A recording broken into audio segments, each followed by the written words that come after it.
आज से लाखों साल पहले अफ्रीका का मैदान घने जंगलों से घिरा रहता था। पूरे अफ्रीकी जंगलों पर हमारे पूर्वज आदि मानव का राज हुआ करता था। ये दौर था आदि मानव के विकास का। इन्हीं घने जंगलों में उन्होंने खुद को विकसित किया और खुद को अन्य जानवरों से बेहतर बनाया। लेकिन सोचने वाली बात ये है कि जब सब कुछ सही चल रहा था तो ऐसी क्या परिस्थितियां आन पड़ी कि आदि मानव को अफ्रीका को छोड़कर अन्य महाद्वीपों पर जाकर बसना पड़ा। क्या कोई प्राकृतिक घटना घटी थी या फिर इसके पीछे कोई अन्य कारण था? आखिर आदि मानव की कौन सी प्रजाति थी जो सबसे पहले अफ्रीका महाद्वीप से बाहर निकली? जानिए ये सब कुछ हमारी आज की वीडियो में। लेकिन उससे पहले अगर आपने अभी तक हमारे चैनल अनोखी दुनिया को सब्सक्राइब नहीं किया है तो जल्दी से कर लीजिए और साथ वाली घंटी को प्रेस करना बिल्कुल न भूलें। बिना समय गवाए चलिए शुरू करते हैं आज का वीडियो। आज से 20 लाख साल पहले अफ्रीका के ये मैदान घने जंगलों से घिरे रहा करते थे। इन घने जंगलों में तरह तरह के शिकारी जानवरों का डेरा हुआ करता था। इन्हीं शिकारी जानवरों में सबसे खूंखार लंबे दांत वाले शेर और लक्कड़बग्घे भी शामिल थे। इन्हीं जंगलों में आदि मानव भी रहा करते थे। अफ्रीका में आदि मानव की जो सबसे पहली प्रजाति थी पेड़ों पर रहने वाली थी। ये जीव अपना जीवन फल फूल खाकर ही बिताते थे। इन जीवों का धरती की सतह पर होने वाली घटनाओं से कोई लेना देना नहीं था।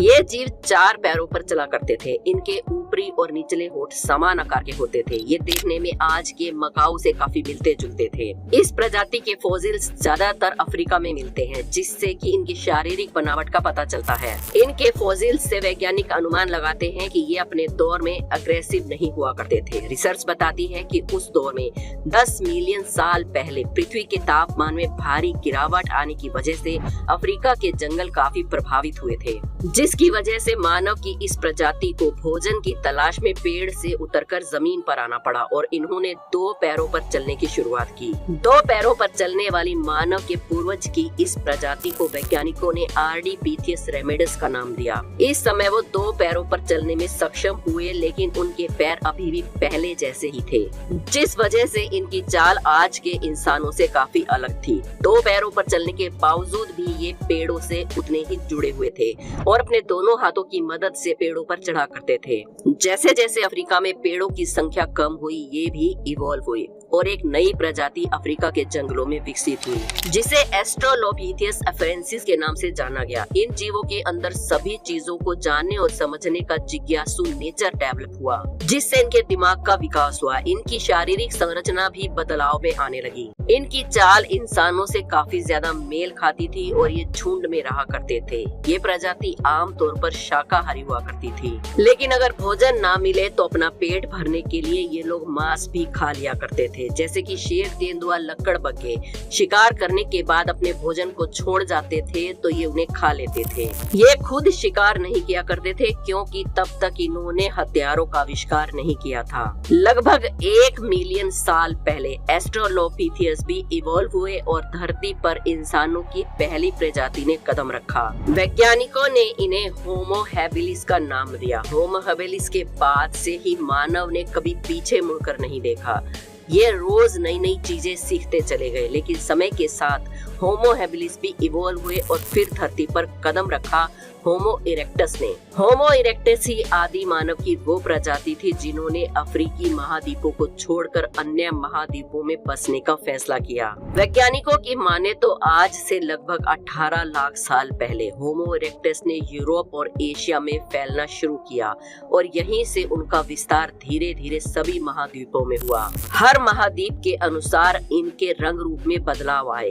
हम कह सकते हैं कि जो ठंडे स्थानों पर बसे उनका रंग गोरा और जिन्होंने गर्म स्थान चुने उनका रंग काला हो गया। लेकिन प्रश्न अभी भी वही है कि अगर होमो इरेक्टस को अफ्रीका महाद्वीप को छोड़ना पड़ा तो उसके पीछे क्या कारण था? वैज्ञानिकों के मुताबिक उनके प्रवास का मुख्य कारण क्लाइमेट चेंज था। दरअसल उस दौर में भूकंप की वजह से टेक्टोनिक प्लेट्स में भयंकर हलचल हुई। टेक्टोनिक प्लेट्स में हलचल होने की वजह से धरती के नीचे की सतहें ऊपर की तरफ उठने लगी और चारों तरफ पहाड़ों का निर्माण होता चला गया। इन्हीं पहाड़ों ने मौसमी हवा की दिशा को बदल कर रख दिया। हवा की दिशा के बदलने की वजह से घने जंगल सूखने शुरू हो गए। जो बादल पानी भर के लाते थे वो इन पहाड़ों से टकरा कर वहीं पर बरस जाते थे और अफ्रीकी जंगल सूखे रह जाते थे, जिसके कारण घने जंगल घास के मैदानों में बदल गए। जलवायु के परिवर्तन की वजह से खाने की कमी होने लगी और हमारे पूर्वजों को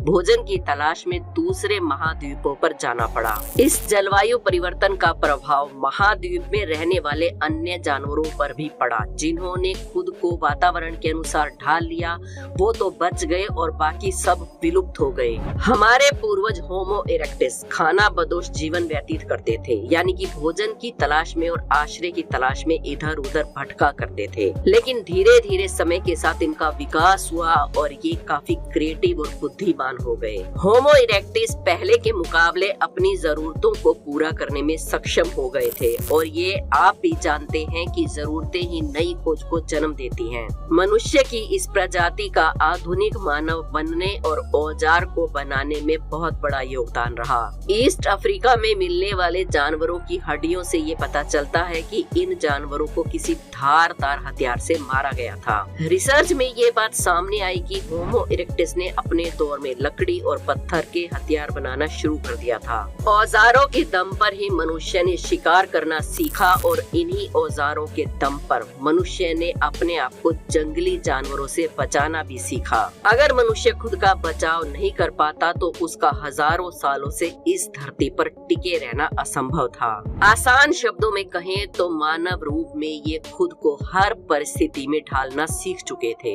इन्होंने जंगल पर काबू पाना सीख लिया था। इंसानों की यही वो प्रजाति थी जिन्होंने आग की खोज की और इसके फायदों को समझा और अब इन्होंने खाना पकाकर खाना भी शुरू कर दिया। होमो इरेक्टस 4 से 5 फीट लंबे और 40 से 70 किलोग्राम वजनी हुआ करते थे। समय के साथ इनका दिमाग भी विकसित होने लगा, लेकिन धरती पर टिके रहना इतना भी आसान नहीं था। धरती पर जीवन में इन्हें कई सारी कठिनाइयों का सामना करना पड़ा और फिर आई इवोल्यूशन की एक और प्रजाति जिसे वैज्ञानिकों ने नाम दिया होमो हाइडेलबर्गेंसिस।